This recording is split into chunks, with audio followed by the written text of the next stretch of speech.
Panowie, Slava Ukraini. My name is Ivan Baker. I'm the Member of Parliament for Etobicoke Centre, and I'd like to thank all of you for being here today at St. Demetrius Ukrainian Catholic Church here in Etobicoke Centre. I'd like to start by thanking Prime Minister Trudeau for being with us today to meet with members of the Ukrainian Canadian community. I'd also like to thank a few of my colleagues. First of all, Minister of National Defence Anita Anand.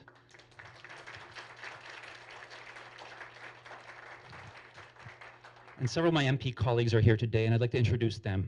James Maloney from Etobicoke Lakeshore. Arif Irani from Parkdale High Park. Peter Fonseca from Mississauga East Cooksville.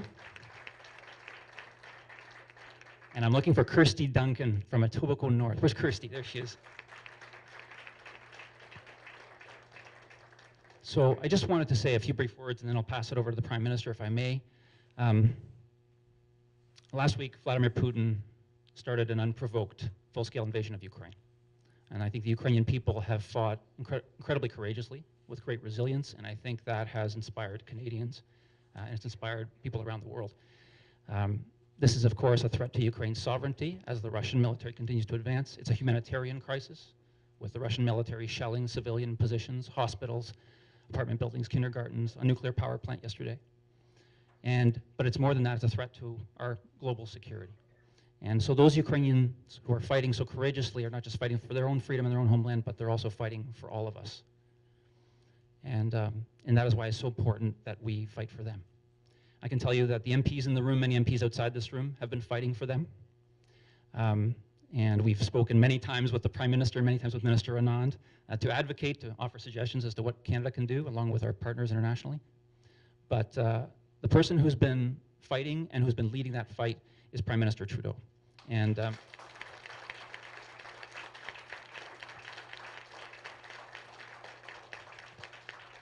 whether that's military support, I think all of you know about that, the lethal and non-lethal resources and other materials that we've provided to the Ukrainian military. Of course, the economic sanctions that have crushing economic sanctions, really, against Vladimir Putin and his regime and people around him and the central bank and much more. And of course, well over $100 million in humanitarian aid because there's millions of Ukrainians who are suffering. So, Prime Minister, I wanted to thank you for fighting. I wanted to thank you for your leadership. And I wanted to thank you for being here today. Thank you.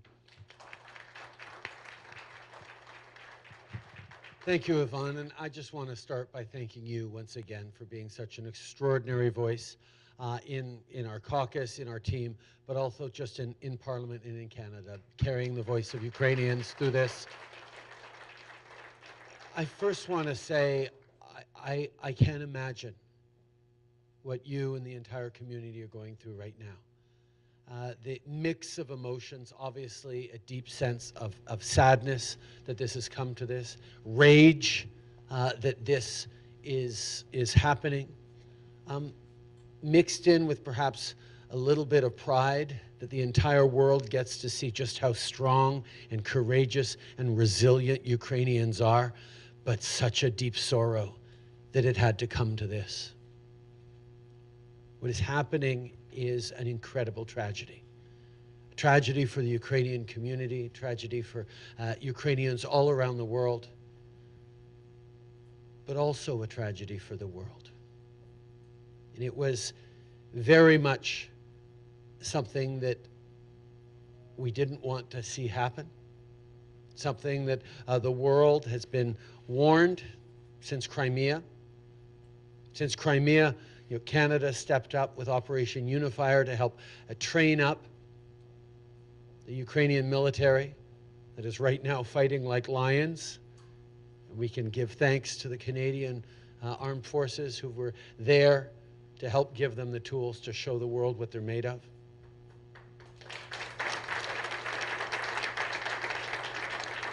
The Canadian diaspora over the years has been connecting and building such deeper ties between Canada and Ukraine, whether it's the Canada-Ukraine free trade deal, whether it's increasing economic or cultural partnerships.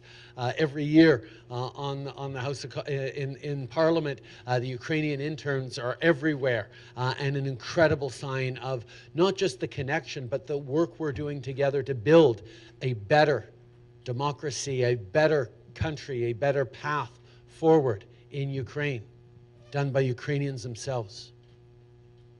And the success of Ukraine over the past years in building this extraordinary country, this strength of pathway that is impressive.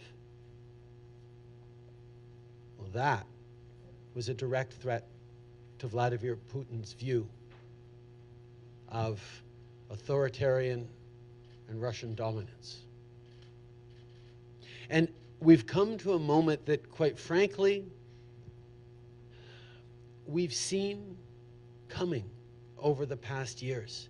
And we've talked about it in the news, not just about Ukraine, but about democracies around the world, that we see a bit of a slippage in our democracies. Countries turning towards slightly more authoritarian leaders.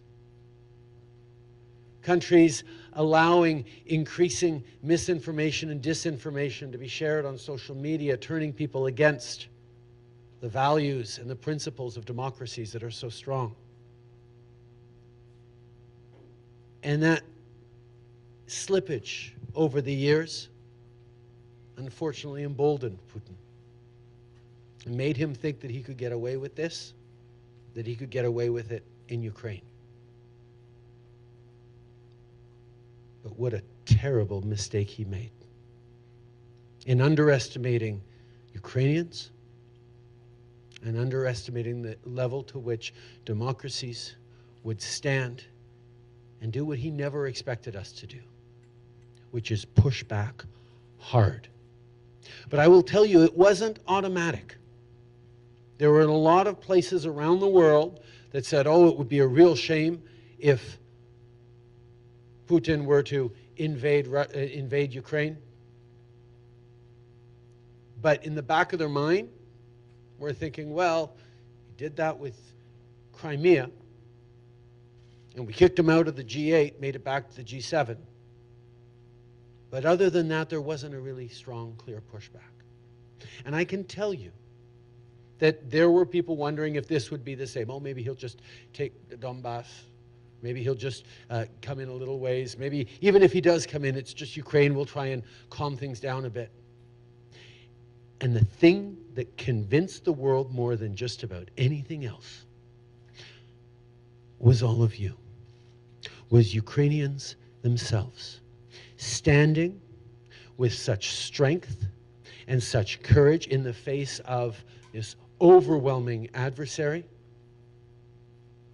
inspiring us all and reminding us all that this is not just a fight for Ukraine. It is a fight for the integrity, the sovereignty, and the capacity of people everywhere to pick the path they want for their future. That is why we are here. It is Ukraine's misfortune that Vladimir Putin chose Ukraine to start this, but it is the world's good fortune that Ukrainians are courageous lions in standing up against him and reminding us what we all need to do. So Canada stands with Ukraine. The world stands with Ukraine. Because this is a moment to show that we are willing to fight for the values and the principles we believe in with the best tools at our disposal. The rapid collapse of the Russian economy, the united condemnation and pushback from countries around the world, and the support for Ukraine will continue as long as it takes.